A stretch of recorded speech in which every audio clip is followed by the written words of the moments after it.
Hello everyone, Michael B450 here. In this video I will be doing a review on the Lionel Amtrak Amfleet control end car. I've been wanting to do a review on this car for a while, but I never really felt like doing one. But now since I have a new camera that records in full HD, I decided to try out making reviews again. During this review I will be showing the details, features, and then show the lighting functions. I will also show how the lighting is controlled on this model later when I have the model upside down. So let's get right into the video. Before I start the review, I want to give a brief history on this car. Keep in mind I won't go over everything, so if you want to read more about the Amfleet cab cars, I will put a link in the description to a Wikipedia article on the subject. Now let's get right into the history of the cab car. This Amfleet cab car started out life as a Metroliner controlled car. Made by the Bud Company, they were powered by overhead catenary power and were operated between New York, Philadelphia, and Washington from 1966 to 1988.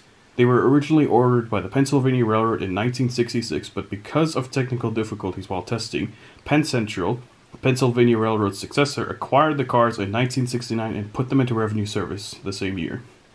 But they were proven very unreliable. Even with rebuilds, they continued to be problematic. In 1961, Amtrak acquired the Metroliner cars when the company was created to take control over all passenger rail service the year prior.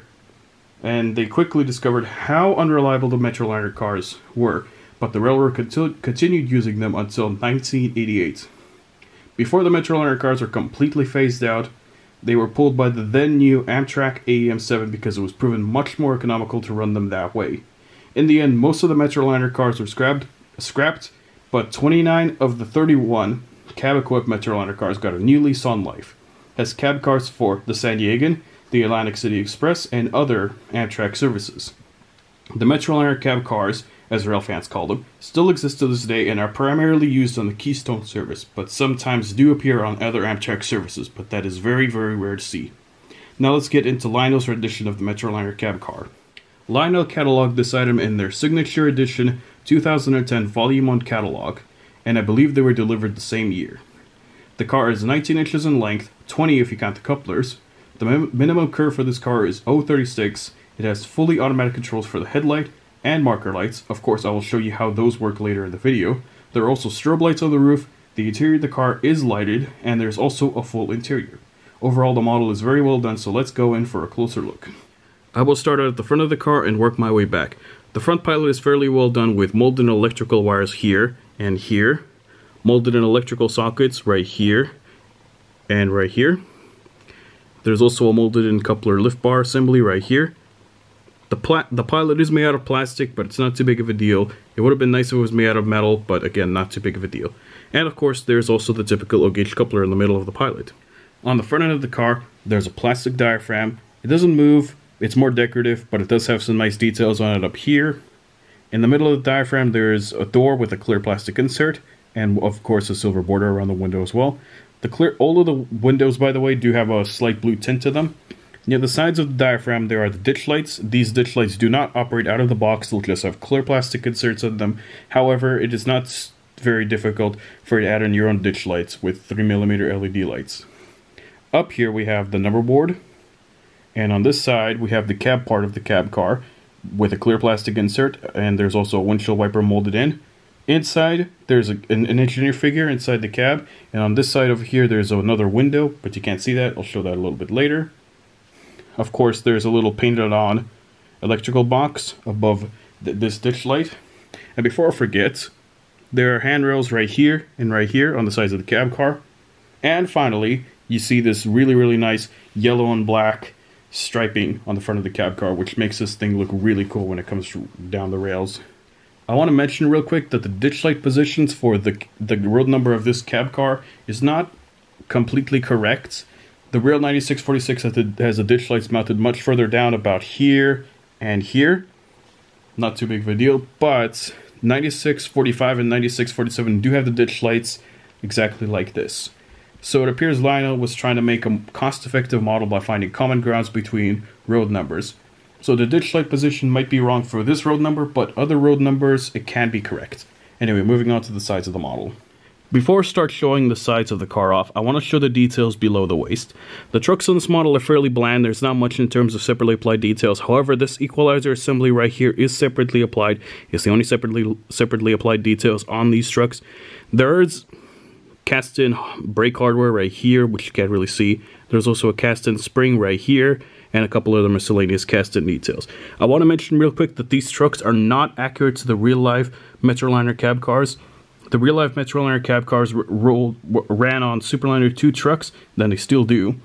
This is a leftover for when these cars were powered. But for me, this is not a big problem since the car still looks really nice during operation. But I feel I should mention this because I know I will not hear the end of this in the comment section of the video. Moving back a bit, there's a lot of separately applied plastic parts on the underside of the model that make it look very, very realistic to the prototype. I don't know what each part on the underside is for, but they do look really, really nice. And of course, I'll move it over real quick. The rear truck is exactly the same as the front truck, except without the presence of the plastic pilot. On the left side of the car, there's quite a few nice details as well. Starting near the front, there's a metal grabber right here between the cab parts of the car and this door. The door is molded in, it does not open, but it is nicely recessed into the body. There is a clear plastic insert here for the window. There's another heavily tinted plastic insert up here. It does glow a little bit when the interior lights are maxed out. There's a gutter up here, which is nice. And there's molded in vents right here on one end of the gutter. I would like to mention that the Phase 5 paint scheme looked absolutely awesome on this car. You can see it starting right here and continuing on along the car right here. Moving back a bit, there's a painted on number right here on the side of this window. Do keep in mind that all the windows on the side of the car are flush mounted to the body and have separately painted black borders around it, which also makes the car look very realistic. The inside of the car is lighted. It does have seats and an interior as well. There are no passengers included in the interior, but that's par for the course with most model passenger cars in this hobby. And finally, there's the nice molded in ribbing all along the side of the car. Moving back some more, you can see more of the Phase 5 paint scheme going along the side of the car, as well as the ribbing here and really all over the place. In the middle of the car, you can see there's the road number of the car, which in this case is 9646. At the very end of the car, there's the road number right here next to this last window, as well as the paint scheme going along. And then there's also the Amtrak Phase 5 logo right here. Next to the Amtrak Phase 5 logo, you can see coach classes written right here. Below it, there's a handicap symbol. And then above it, there is a welcome script. It's kind of hard to read, but it is there. And then finally, at the very end of the cab car, there's also the molded in door again. Exactly the same as the one up front. Another grab rail right here. You can see another heavily tinted window up here. You can see a gutter, another gutter right here, and more molded in vents up here. The right side of the car in terms of body details is exactly the same as the left side, but the underside details have a slightly different layout to them.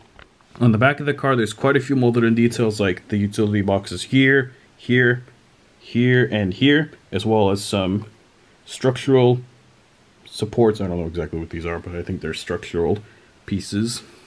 The diaphragm is hard plastic, but it does look pretty nice. In the middle of the diaphragm, there's a molded in door. The door has a clear plastic insert right here for the window. And there's also some grab rails here, here, and here. There's also tinted marker lights next to the diaphragms. They do glow a little tiny bit when the interior lights are maxed out, but otherwise they're dark the rest of the time.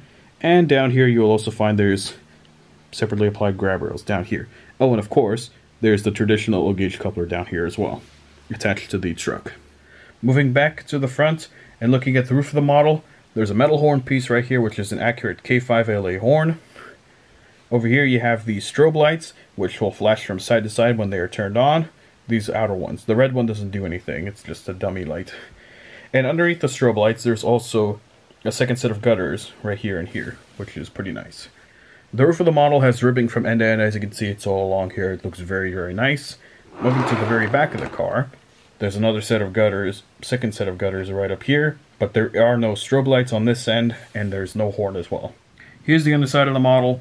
There's not much in terms of separately applied details like piping or cast-in details like piping and so forth, so it's fairly plain under here, but you're not really going to notice anything under here most of the time while you're running the model. Over here you'll find the switches that toggle the lighting functions on and off. This switch turns the headlight and marker light functions on and off, and this switch turns the strobe lights on and off. So you might be wondering how the cab car is able to change directions of the lights automatically. Well, I'm about to show you. But before I show you exactly how this works, I first want to explain how a cab car would work in the past with O-scale models. Before this cab car came out, the only way to control the lighting on O-scale cab cars is with switches on the underside of the car.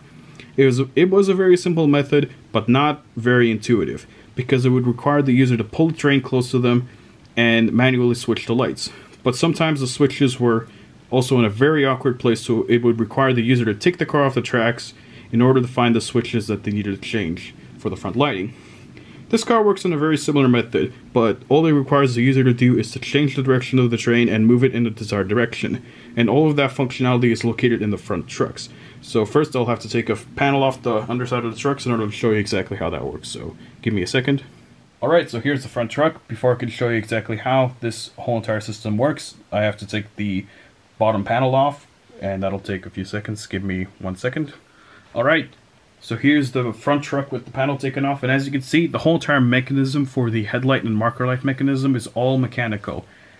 There's this white plastic worm gear attached to the front axle, which spins with the front axles and causes this black gear to move from side to side, and of course also spin. And that's what makes the whole entire mechanism work. If I kind of press it to one side, you can kind of see it's already pushing on one of the micro switches. But if I move it to the other side, if I even can, you can see it's pressing on the other micro switch. It's kind of hard to show exactly how this mechanism works, so I'll put the cover back on in a second to show you the mechanism fully in action, because this mechanism does require you to have the cover on in order to work properly. So let me put the cover on and I'll show you it more in action.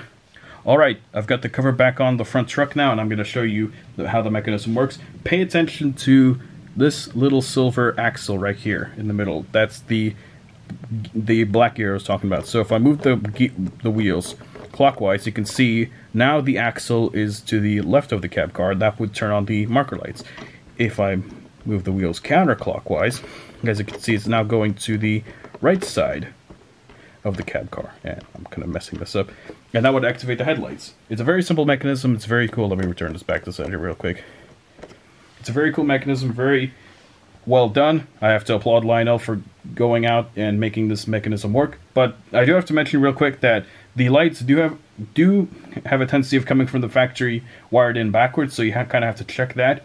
And the way you fix that is you reverse the green and the yellow wires, and you remove all 8 screws that hold the metal frame onto the model.